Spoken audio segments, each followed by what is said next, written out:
Evil and corrupt cops are everywhere, but what happens when they actually get caught? I can't believe what you're telling me. Here are 5 shocking examples of when evil cops realize they're going to prison, starting out with Detective Michael Neely, who was found in a hotel room sitting on top of his police chief's dead body. Mike and his chief Johnny Miller were away for a conference, and one night the two went out looking for a couple of drinks. But after a long night of drinking, Mike woke up in police custody and was immediately taken to the very same room he'd been interrogating suspects in for the last 10 years. But this time, it wasn't him asking the questions. So tell me, Mike, you guys flew out of Tulsa? Oklahoma City. Oklahoma City, okay. And to Pensacola? Yep. Was it a direct flight? Nope. Where'd you guys stop? Houston. All right, and then from there? Got to the hotel and that's it. Mike is keeping all his answers short, which is a good idea in this situation. But it's up for debate whether it's because he knows it's the best move or just because he's still extremely hungover. Any problems or anything going on like crowd? Just normal dinner or what? It's normal. Any drinks there or just dining with? Couple beers. And Was it a early dinner, late dinner, or what? it's pretty early. It was, I don't think it was dark yet. Tell me what you guys did once you got back to the hotel. That's about it. Just watched football game. That was a Dallas game starting. Mike said the night consisted of a football game and a couple beers, but in reality, things went much further than that.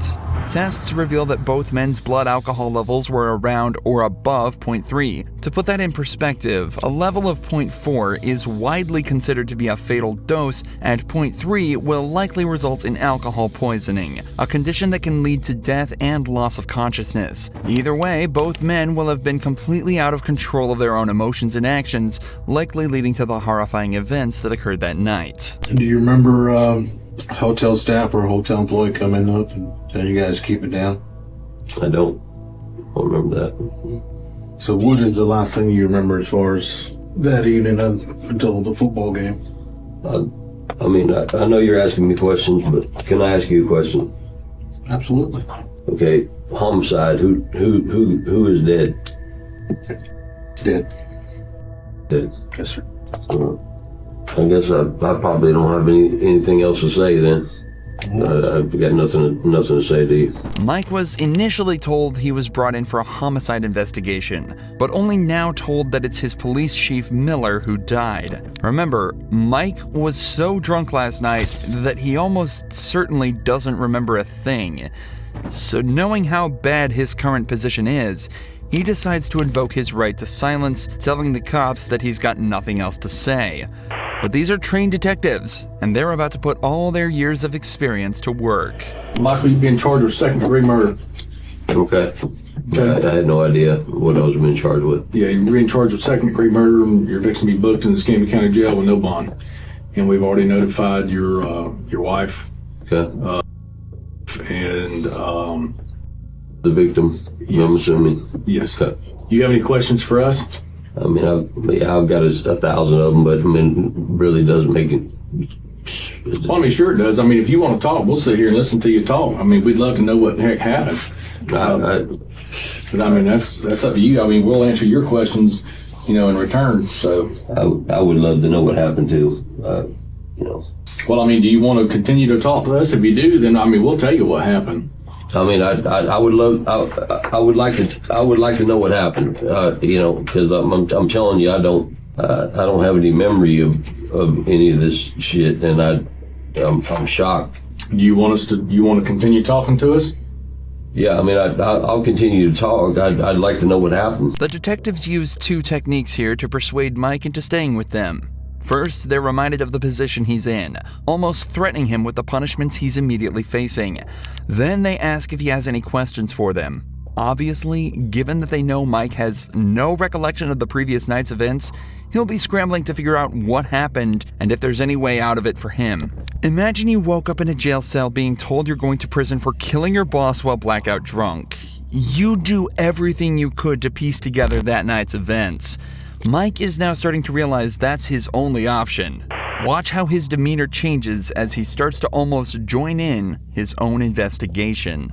I'm trying to get you to figure out what's the last thing you remember. And if the last thing you remember was watching football, do you remember drinking? Yeah. Okay. Were you drinking the vodka? Yeah, I drank some vodka. Yeah. So, well, the first call came a little bit after 6, I believe. One of the guys that was in the room next to you didn't say you guys were arguing, just being loud, just laughing, yelling, probably. So the next noise complaint came out about 9 minutes till 10. This time he can't get anybody to come to the door. All he hears, he's knocking. He hears just grumbling, grunting, uses his car to get in, is on the ground between the bed and the wall. You are sitting on his chest. His face is beaten.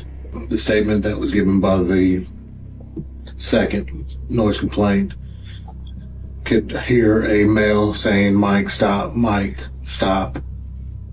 then it just went quiet. Mike reiterates that he's got absolutely no memory of this and had no animosity towards Miller at any point.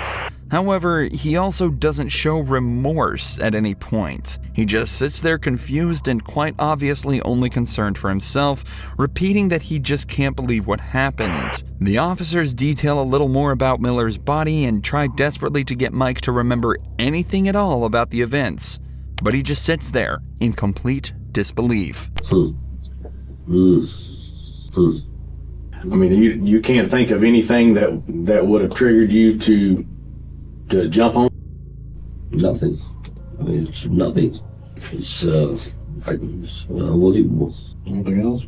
You got any questions for us, Mike, before we get you across the street? No, I guess I'm getting booked into jail, and Yep, we're gonna get you booked in the jail and put in special housing over there so that you're not back there with the heads and stuff. right. And protective custody. You're not wanting to harm yourself or anything, are you? No. Michael Neely was indeed booked into jail and subsequently sentenced to life in prison on account of second-degree murder. But Michael took all this news surprisingly well. He just sat there and accepted his life was basically over, in complete contrast to the corrupt tactics of this police captain. Captain James French was caught drinking and driving and followed home by an officer. What followed was one of the most brazen examples of police corruption ever caught on camera. Stay in your vehicle. Get back in your car. I'm Drunk? no, I'm the captain. Huh? A what? Captain. Of what? The big. Don't reach in your pocket. Get back in your car. Have a seat. I will. I'm not. You been drinking tonight? I just got a ride. You been drinking tonight, sir? I'm a captain on the police department. What police department? Oklahoma City. What division? Investigations. How much we had to drink tonight, sir?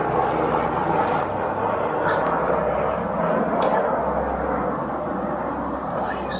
Huh? Turn the camera off. I'm not turning my camera off. Okay. This guy isn't just drunk. He's absolutely hammered, even to the point where he thinks the camera can't hear him whispering. But despite the captain's pleas, the officer refuses to turn off his camera and continues with the investigation. Go ahead and step out of the vehicle. You gotta be kidding me. How much we drink tonight, sir? I was at a poker game. Uh-huh. Because you were swerving all over me when you turn on here. You didn't use your signal. I'm sorry. How much you drink at your poker game?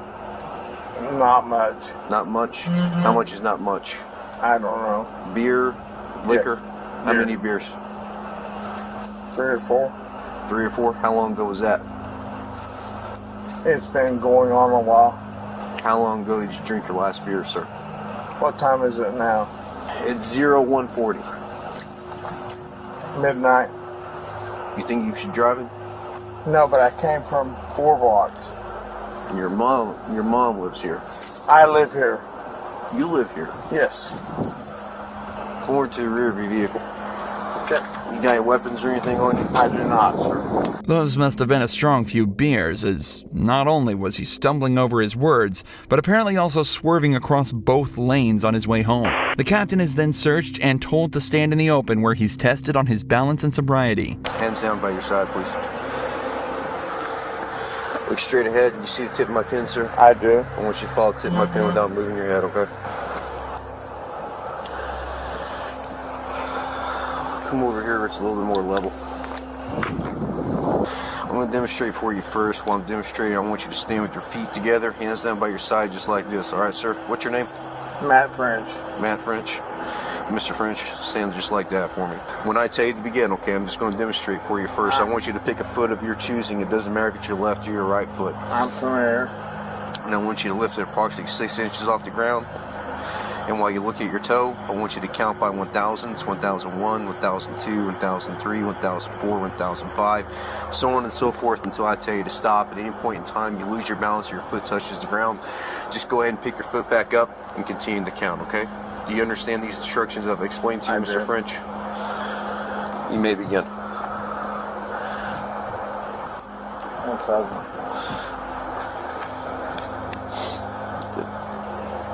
Keep Sir, going. can you turn that off, I cannot, sir.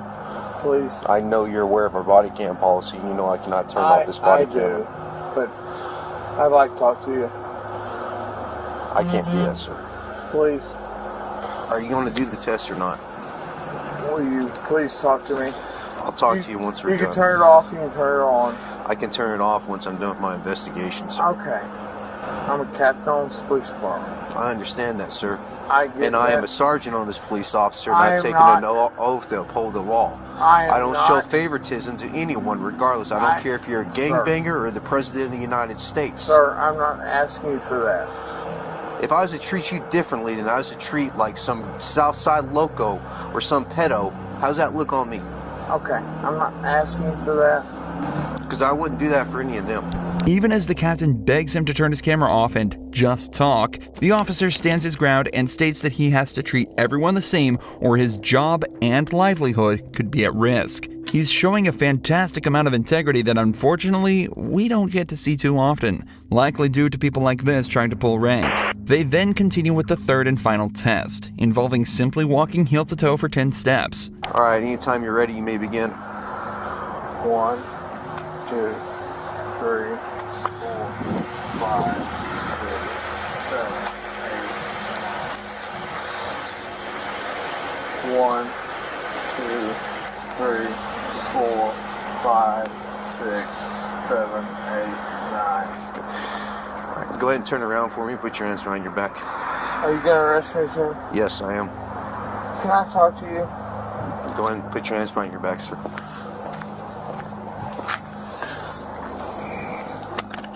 Now that the investigation is concluded and the perp is placed under arrest, the officer turns off his camera and returns the captain to the police department.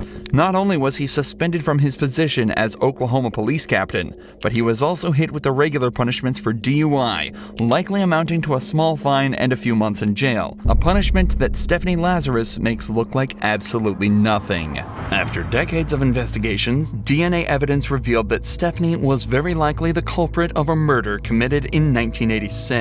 Because of the high-stakes nature of the case, the detectives made sure to meticulously plan this interrogation. Stephanie was a really successful detective herself, and she had recently received recommendations for her good work on a theft case. So the detectives used this, and brought her in under the guise that they needed help with a case.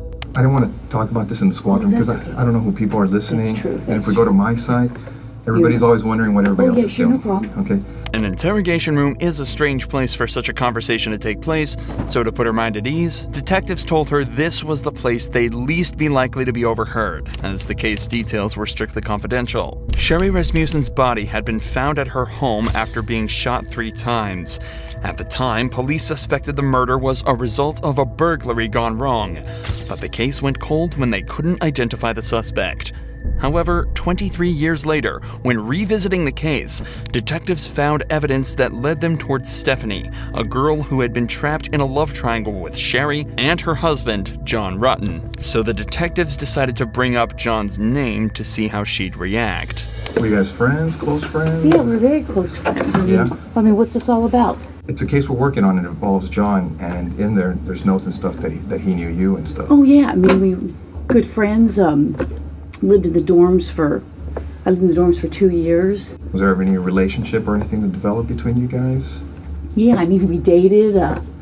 You know, I mean, what's this all about? Well, it's relating to his wife.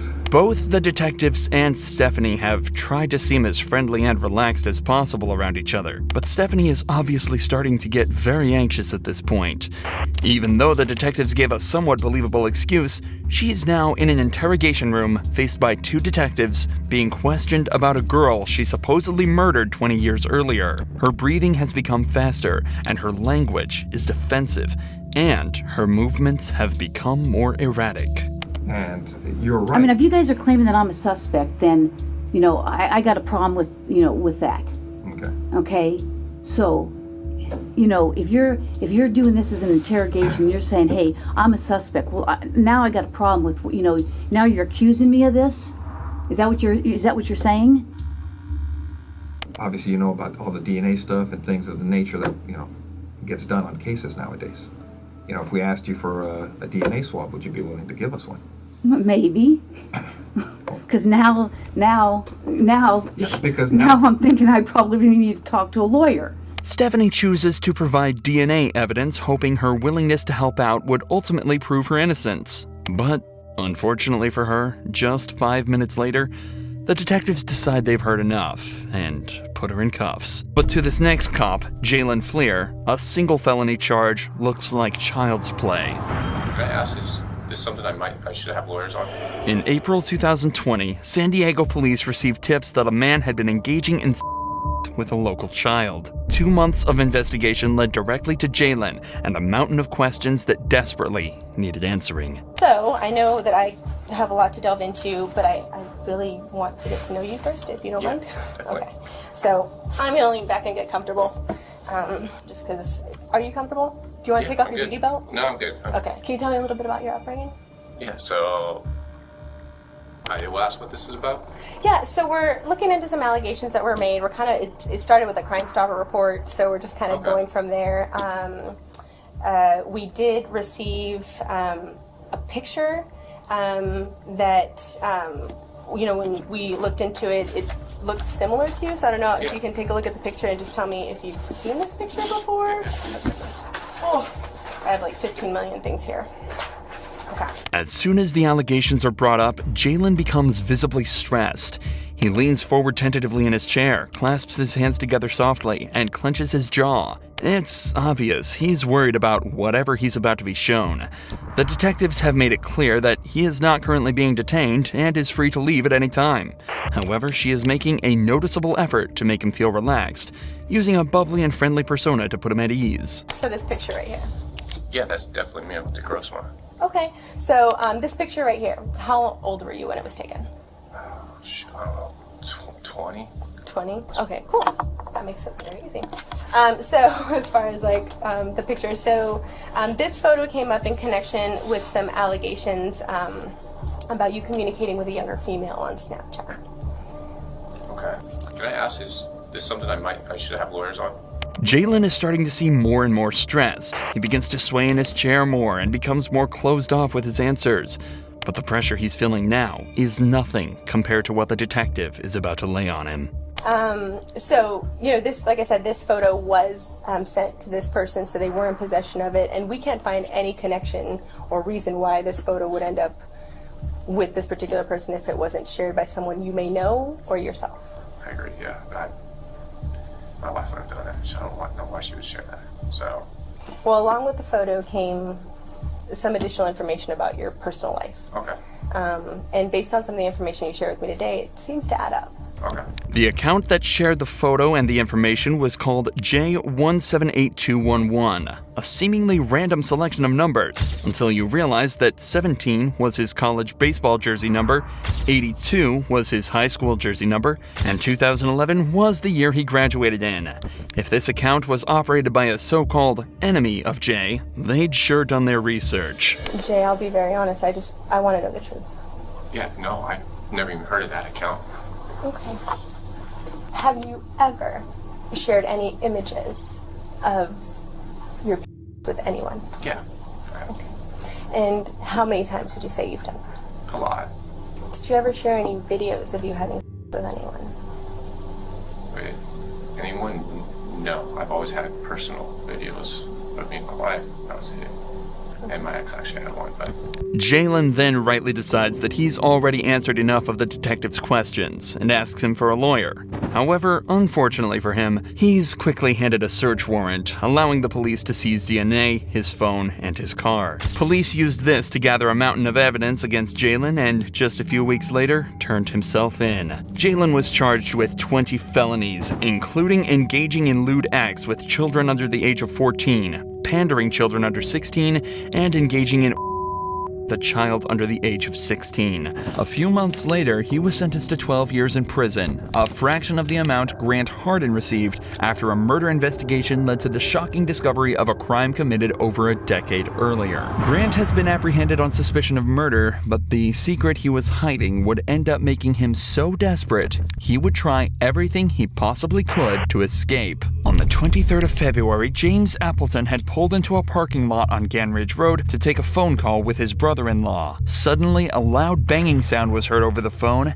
and the line went dead. A passerby had spotted a white Chevrolet Malibu parked behind James's car that immediately sped away after the loud noise. When the passerby went to check on James, he was lying dead at the wheel, with a gunshot wound to the head. Gateway, Arkansas is a small town of 400 people, so the owner of the Chevy was quickly determined to be Grant Hardin, a 50-year-old police officer who had lived in this town his whole life. Later that night, Grant's vehicle was stopped at a police roadblock after taking his family out for dinner, and he was quickly brought in for questioning. But unfortunately for everyone involved, Grant's experience in law enforcement would prove to make this interrogation one of the most excruciating and difficult that Arkansas police had ever had to deal with.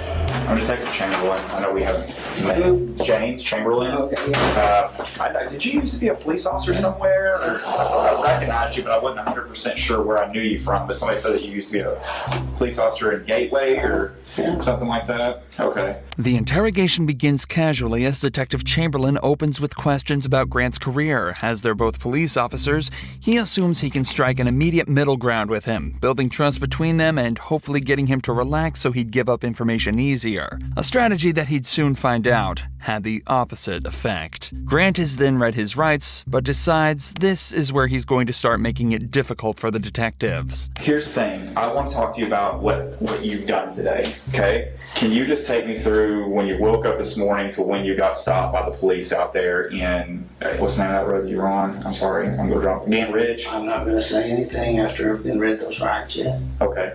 Well, I don't know what's going on. I am kind of sickly to what I'm here for and things. Up until this point, Grant hasn't been told what he's been brought in for, and states that he's feeling sickly given the circumstances he's been put into. Given his disturbing body language, he may also be feeling exposed and somewhat inferior due to being the suspect of a case instead of the detective for the first time in his life. So you don't want to explain what you've done today? Did you? Is there a reason behind that? What was the first thing said? I have the right to remain silent. Okay. So you're telling me that you don't want to talk to me right now? Okay, cool. Hang tight right here for just a few minutes, okay? As is normal in a case like this, the detectives leave the room for a few minutes to talk about how they're going to handle the interview. And not only does it give them time to formulate their approach, but it also gives the suspects time alone to worry about what could be going on and form anxiety regarding their situation. At the same time, though, it may also give the suspect a moment to collect their thoughts and generate their own story and approach to the interview, putting the detectives on the back foot instead. By the way, I'm Detective Cordier. I think we've met once before. Probably so. Yeah, I think so. Okay, so I don't know if I scared you at the beginning or what, but that's why I was trying to, and I can't, you see the position that I'm in. I can't tell you why you're here, but at the same time, I need to rule you out into something. Does that make sense? When the detectives re-enter the room, they try an obviously different approach, this time attempting to set Grant at ease, stating that they just need to clear him from any wrongdoing, and then he's free to go on his way. Many people would, at least subconsciously, be inclined to open up a little more in an attempt to get out of there as soon as possible. But Grant has other ideas. Would you be willing to talk to me about your day, knowing that I need to rule you out of something, or like I'm just, if you didn't do anything wrong today, you have nothing to worry about? Yes, I would have liked to, but before the rights were read, so okay, not knowing what's going on. Yeah, and you understand as a detective, we read those rights to everybody who comes in here. It's not just you. It happens to everybody that walks through this room and talks to us. As a former police officer, Grant is fully aware of all of this. He also knows that staying silent is a right and should not be used against him to imply guilt. So he continues to refuse to answer any questions to try and shake the cops off. I guess my question is this. Knowing what I just told you, I guess if it was me and I was, if I was in your position, I'd be like, hey, James, I did this. Or Grant, I did this. I was at, here, here, and here. And I would just be done with it. But at this point, I can't clear you from this because you could still potentially be a suspect. I don't know if I'm not explaining it right or what was going on here. It fine. I just have to, once the rights have been read, I have to, it says I have the right to be silent. Yes. Okay. Just tell me this. I know you were a police officer before, right? You're a police officer in Gateway? It's an easy yes or no. I'm being silent. Well, I can see that. We can do this all night. I mean, it doesn't bother me. You're going to continue to be a suspect until I find out otherwise. Okay. Unfortunately for the detectives, Grant is exercising perfect form within this interrogation. Refusing to talk greatly hinders the investigation as a whole and completely prevents the detectives from making progress, all while being completely legal. This is why Detective Chamberlain is starting to appear visibly annoyed and decides to take a break from the interrogation, as letting emotions take control in an investigation like this can be extremely dangerous for the detectives. But once again, this time alone can also give the suspects the chance to come up with a plan.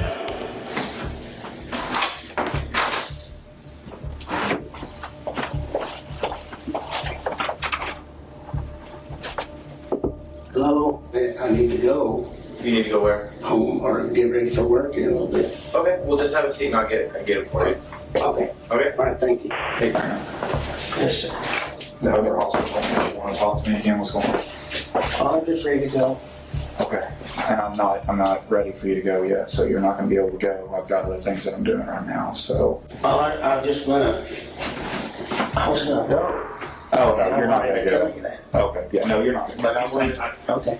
Perfect. Thank you.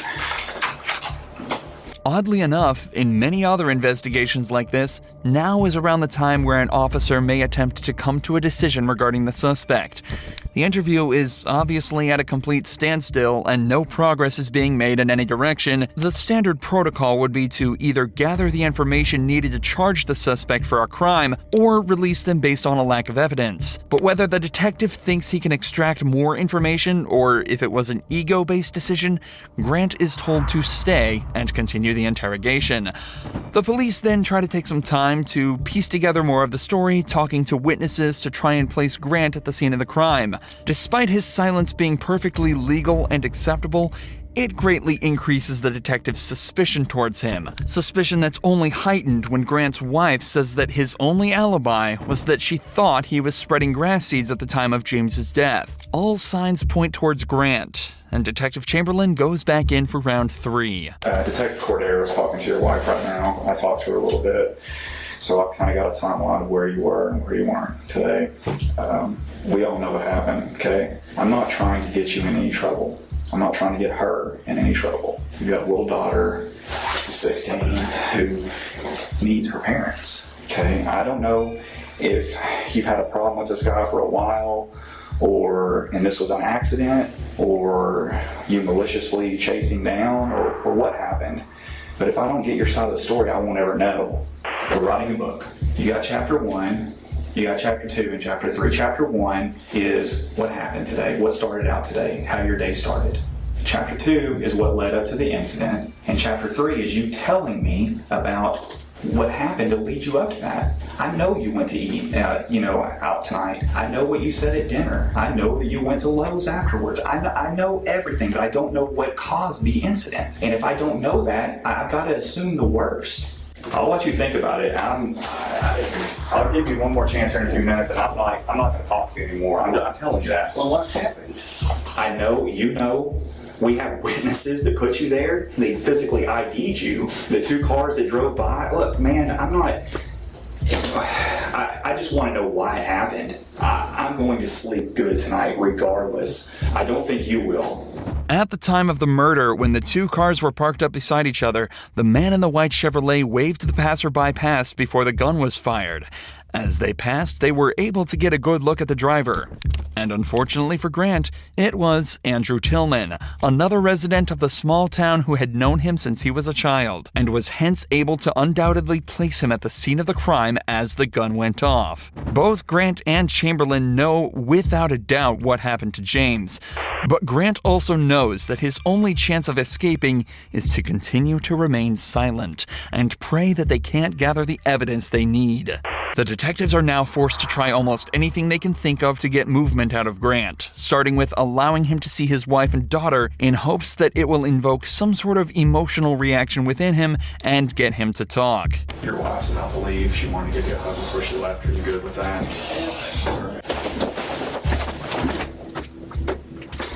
Me too. Okay. All right, I'll be back in a few minutes. Thank you.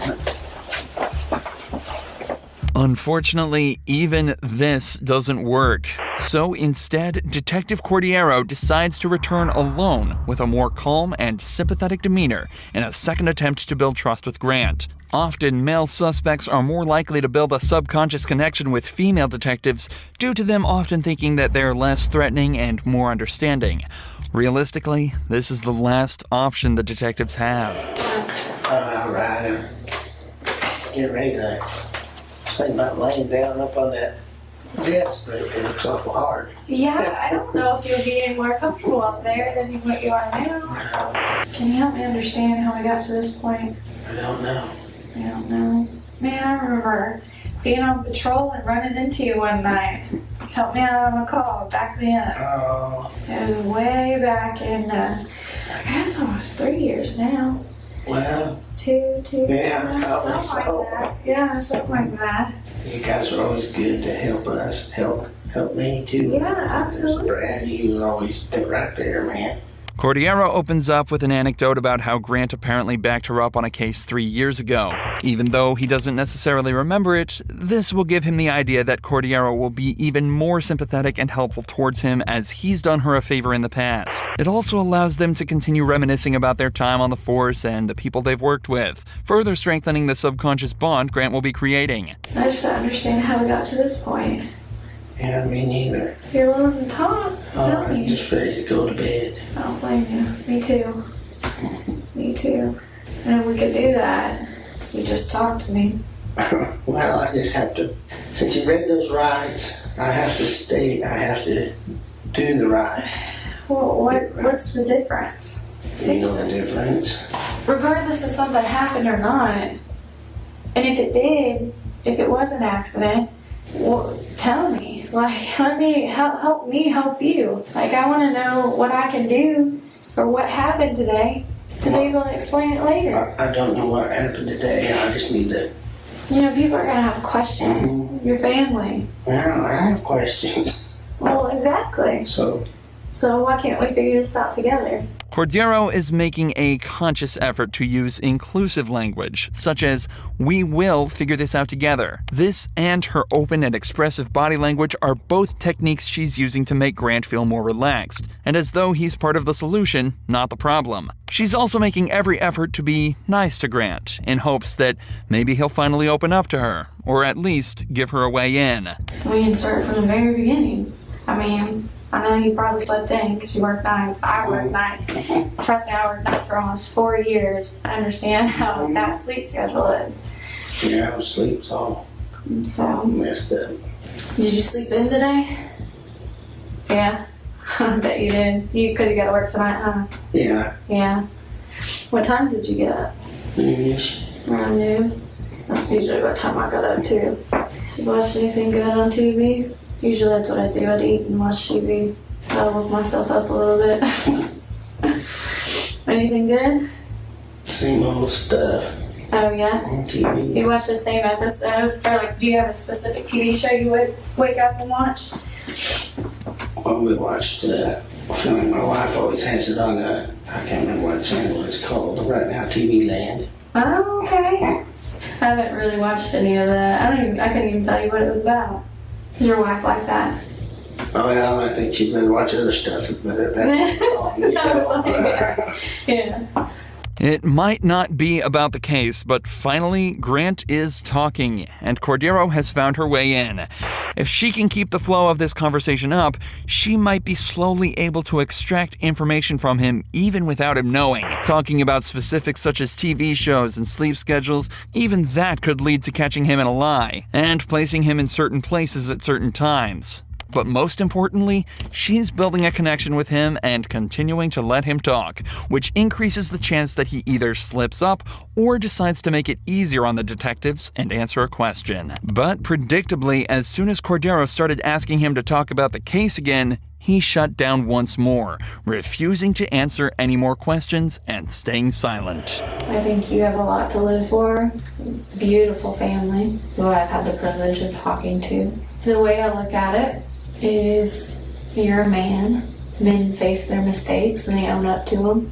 Mm-hmm. And they figure out what happened and figure out how to solve it and move on. Like I said, I'm honestly here to help you. I want you to understand that. I wouldn't spend my time in here with you if I didn't. And that something happened today that needs to be explained. Did you make a mistake today? Even after reminding him of his family, Grant doesn't move an inch, again realizing that his only chance of being let off is to not speak and hope they don't find anything. I like you, I like this fella that was a detective here, and I don't care about any of that and stuff, and I just don't know how to I haven't had this happen before, being brought in and interrogated for something, so I really don't care, but I just don't know how to be silent, sitting over here looking like a jerk. No, you're not. Honestly, you were far from that. You're very polite. Don't you know why you're here? I appreciate you guys, and I'm just gonna get a lawyer. Yeah, it's up to you. But You can either- obviously something's going on, and I need one. I just want to hear your side, but I want to get a lawyer. After hours of almost pointless back and forth, Grant finally asks for a lawyer, meaning the detectives can no longer question him, and concludes the interrogation. But this is far from where the story ends. Between this interrogation and the final court hearing, Grant and his lawyer both realized that there was simply no way he was going to be released scot-free. Not only was there a man at the scene of the crime who all but saw him pull the trigger, people were also starting to realize that he'd actually either been fired or resigned from 3 different police force jobs before becoming the chief of police in his hometown. So, on October 16th, 2017, he pleaded guilty to the first-degree murder, but refused to reveal his motive, leaving each member of James Appleton's family without closure to this day. However, as Grant was being prosecuted, a shocking revelation was made that turned him, a murderer, into a senseless monster of a human being. As his DNA was being taken, they realized it was already in the system, under an unknown name, for a crime committed almost 20 years ago. In November of 1997, a teacher at Frank Tillery Elementary School went to the teacher's lounge bathroom only to be met by a man brandishing a gun that forced her into a stall. The man then raped her and fled, taking care not to touch anything or leave evidence behind, except for the he left on her clothes. Local police did everything they could to identify the perp, but after 20 months of effort, the investigation went cold until 20 years later when Grant Hardin's DNA was found to be a perfect match. And because Rogers police had obtained a John Doe warrant back in 2003, allowing them to arrest an unknown suspect and bypass the statute of limitations, he was hit with the 14-year sentence for his on top of the 21 years for the murder of James Appleton. And as such, Grant Hardin was sentenced to 35 years in prison, meaning that he'll likely live out the rest of his life behind bars.